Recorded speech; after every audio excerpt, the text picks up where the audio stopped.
हाय, मेरा नाम कामरान खिमानी है। मैं एक ABC कोच हूँ, यानी एकेडमिक, बिजनेस और काउंसलिंग हम पर्सनल और करियर के हवाले से बात कर रहे हैं यहाँ पर। इसके अलावा मैं एक राइटर और पोइट भी हूँ। अगर आप लोगों ने मूवी डोंकी किंग देखी हो तो उसमें कुछ थोड़ा बहुत कंट्रीब्यूशन मेरा भी था। Entrepreneurship basically liberate you from a lot of constraints. Uh, when you work, you are actually being used as a tool. So basically, being an entrepreneur gives you empowerment, freedom, work for yourself, and that is why it is very important. Not necessarily that if you are a businessman and you are an entrepreneur, but if you have that an entrepreneurship mindset, it might help you being a professional as well. So that is why it's a suggested career path. Challenges that an entrepreneur face are usually of two types. First of all, हमें अपने आप से challenge आता है। हम डरते हैं कहीं हम फेल ना हो जाए, हमारा आइडिया सक्सेसफुल होगा या नहीं होगा।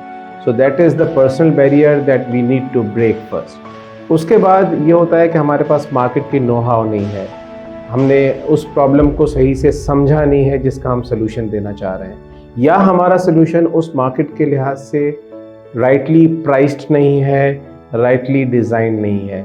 तो चैलेंजेस बहुत सारे आते हैं। उसके लिए हमेशा कोशिश ये करनी चाहिए कि be optimistic, don't be scared of failures, और हमें जो है वो परसिस्टेंट और परसिवियरेंस की तरफ जाना चाहिए, और हमें कोशिश करनी चाहिए कि हमें एक से ज़्यादा अटेम्प्ट से भी ना उम्मीद ना हो। The top 3 skills that an entrepreneur need actually is first of all, you need to be very good in networking. As they say, your network is your net worth. बहुत ज़रूरी है कि आपको ये पता हो कि आपके नेटवर्क में कौन लोग हैं। उस चीज़ को सही से यूज़ कीजिए, कैपिटलाइज कीजिए।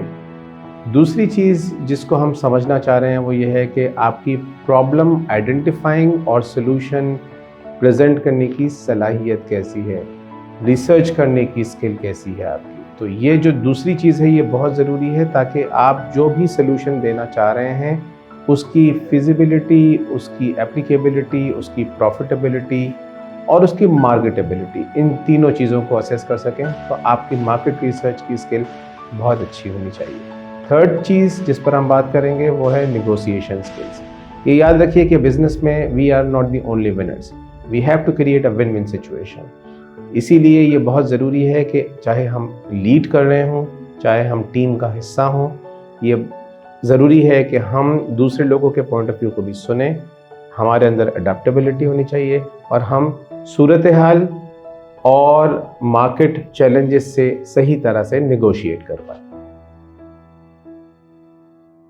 It might sound a little cliche, but an entrepreneur basically works for 24 hours.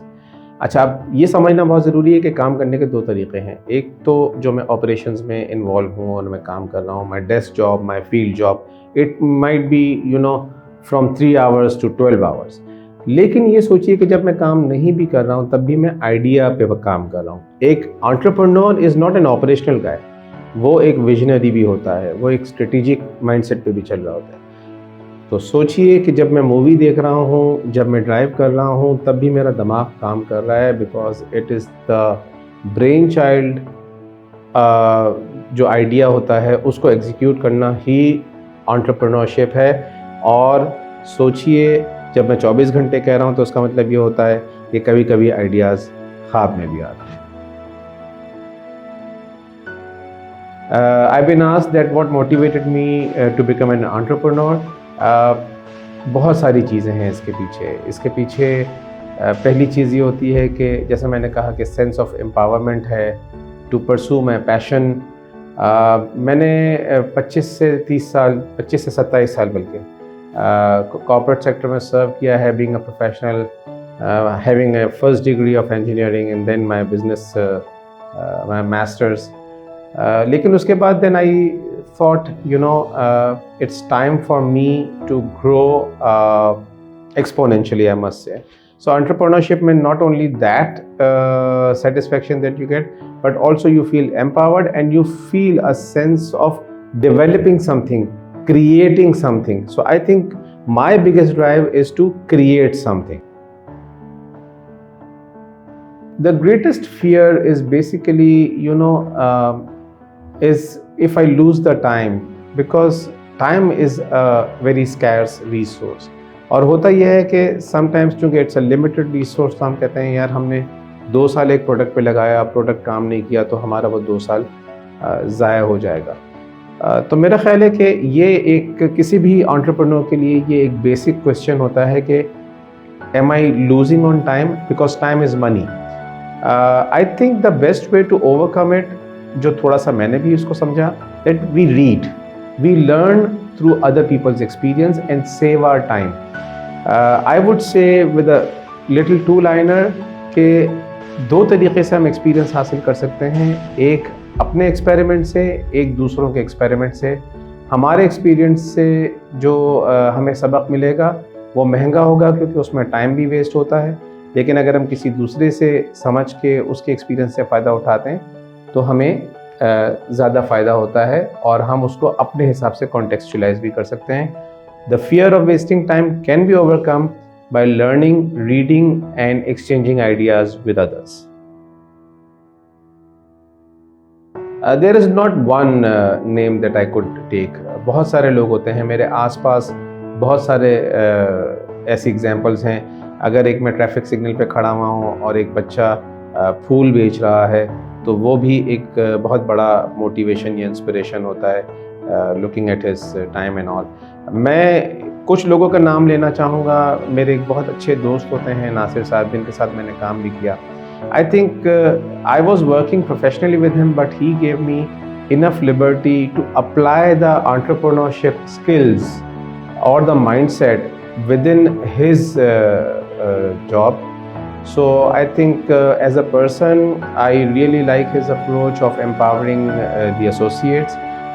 अगर मैं इंटरनेशनल लेवल पे बात करूं तो मुझे जैकमा पर्सनली बहुत पसंद है और बहुत ज़रूरी है ये बताना, चूँकि मैं एजुकेशन की फील्ड में भी वेंचर आउट करता हूं, specially for the young kids who are aspiring to go for further studies, specially overseas. So मुझे रविंद्र बैजू जो हैं इंडिया के, जिन्होंने एक टीचर के हैसियत से शुरू किया था, now he is into the gamification of the education concept, मुझे उन्होंने बड़ा इंस्पायर किया है. My advice to young entrepreneurs: be fearless, be early, and be ready for experimentation. Learn from others' experiences. So keep your mind, your ears open, and legs running. Thank you.